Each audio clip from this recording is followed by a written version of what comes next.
Hello, so if you're watching, then you chose Starry Night Pumpkins, and we're going to talk about how artists use shape to draw something that they're looking at that is three-dimensional or a form. So a circle would be a sphere in form, a triangle would be a pyramid or a cone, a square would be a cube. So what you need for this project is a piece of white paper, a pencil or something to draw with lightly. You will need something to add color. If you're an at-home learner and you have oil crayons or colored pencils, that would be great. If you are here in the art studio with me, we are going to be using paints and some oil crayons to give our shapes some form. So we're going to start by drawing. And one other thing that you may need is a pumpkin to look at. You really only need one, and it could be a small pie pumpkin or even those little mini gourd pumpkins. I happen to have a fake pumpkin that looks pretty real, but this is a fake pumpkin that we use in the art room. And I want you to notice a couple of things about it. If we were going to take this to draw it on a flat piece of paper, the first thing you want to do is ask yourself what would be the best shape to use because we're drawing flat. So this is a form. The 3D object is a sphere. It's kind of an oblong sphere. It would probably be an oval or a circle would be a good shape to start drawing your pumpkins. So I'm going to start, and anywhere on my paper, which is laid out horizontally, you could do it vertical too.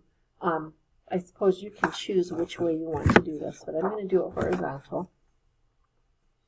I'm going to very lightly draw, I don't know if that light helps or not, I'm going to very lightly draw an oval.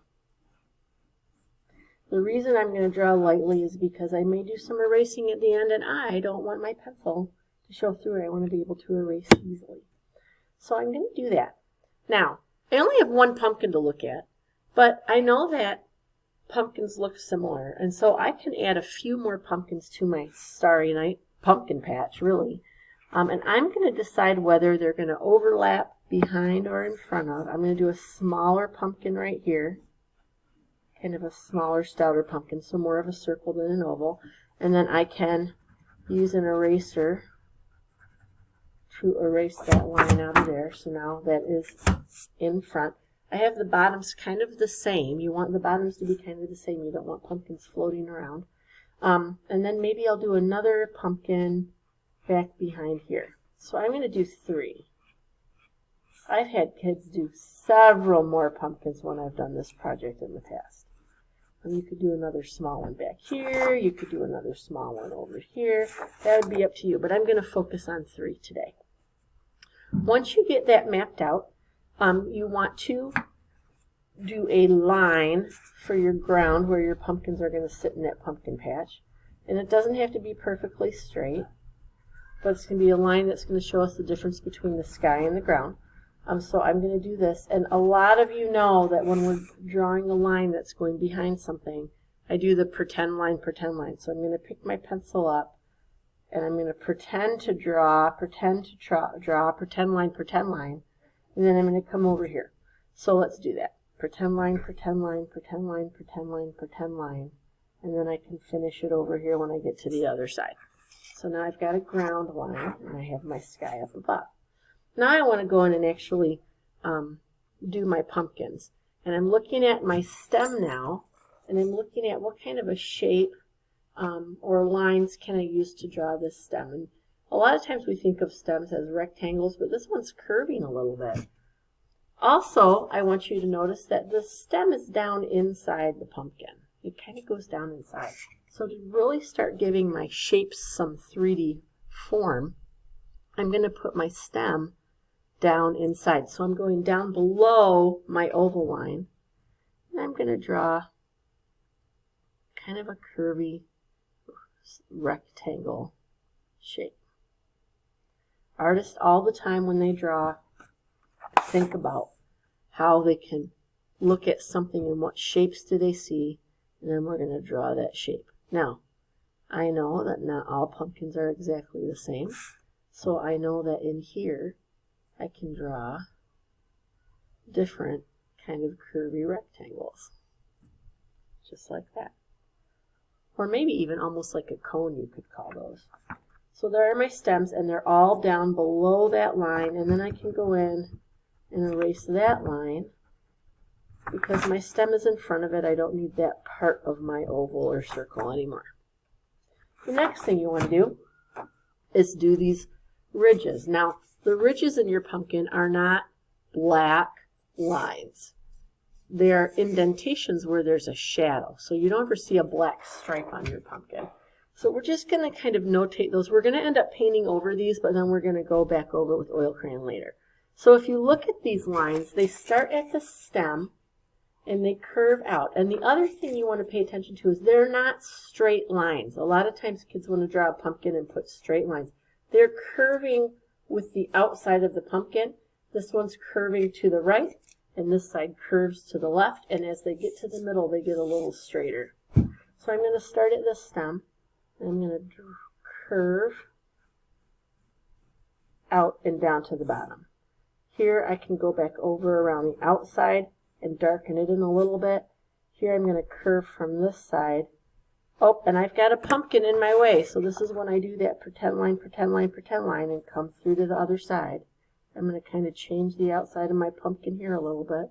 Here I'm going to curve and, ooh, I'm catching just a little bit of that pumpkin, pretend line, and then finishing it. And here I'm going to go this way. Parents, you might want to do this at home too. This is kind of a fun way to learn how to draw pumpkins. Okay, so there is, and I could put one more. Now this one's going to be look a little straighter because it's right in the middle. So I'm going to do that with all three of my pumpkins. I'm kind of coming down to a point here in the middle below my stem.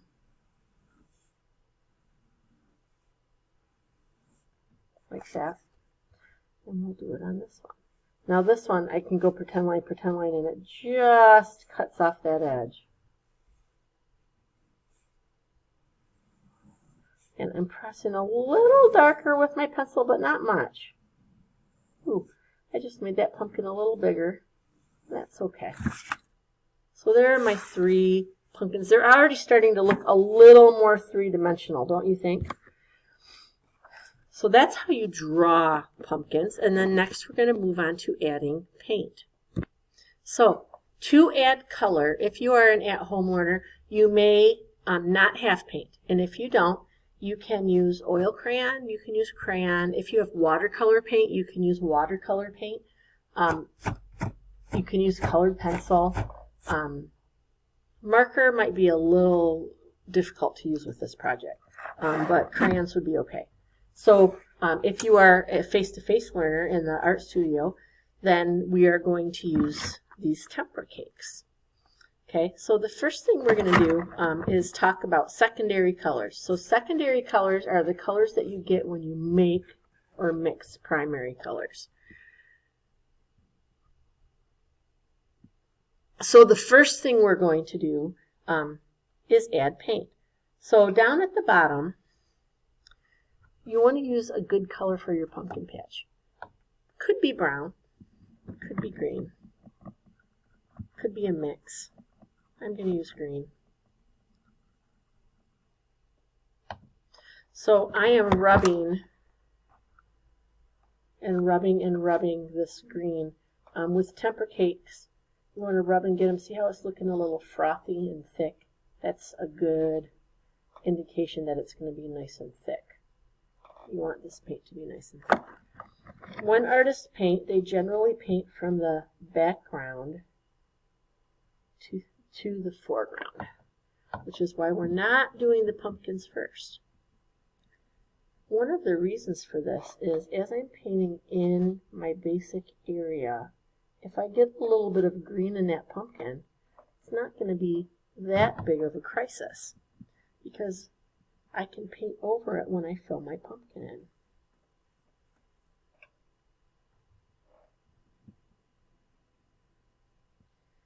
in. So this kind of session, I guess, you're going to focus on getting your ground and your sky painted, and then that might be all you have time for today, and then you can go back in and do the pumpkins next time. You might be able to get all 3 painted.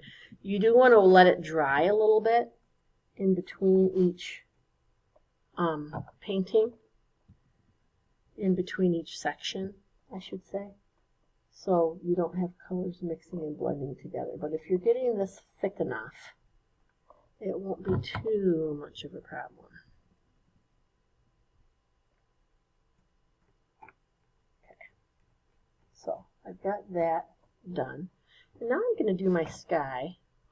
And notice I've dripped a little bit on my pumpkins. It's just kind of because of where my water is. When you are painting, please be really careful to where you place your water and how you're washing your brush gently so you're not dripping on everybody else's. I've got limited space here because it's my computer cart. So I'm going to go in with some purple and some blue. I'm going to do a mix of that for the sky. Now, you might be wondering about moons and suns and that kind of thing. We're going to do that later when we go in with our oil crayon.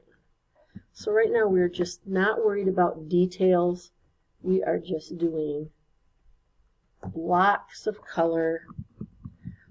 If you're going to mix color for your sky, I'm going to ask that you do it on your paper and not in your paint set. So I'm switching over to some blue, and I'm going to put some blue in, and as I paint, I'm going to go around my pumpkins, around my pumpkin stems, and I am going to make sure I'm getting this nice and thick.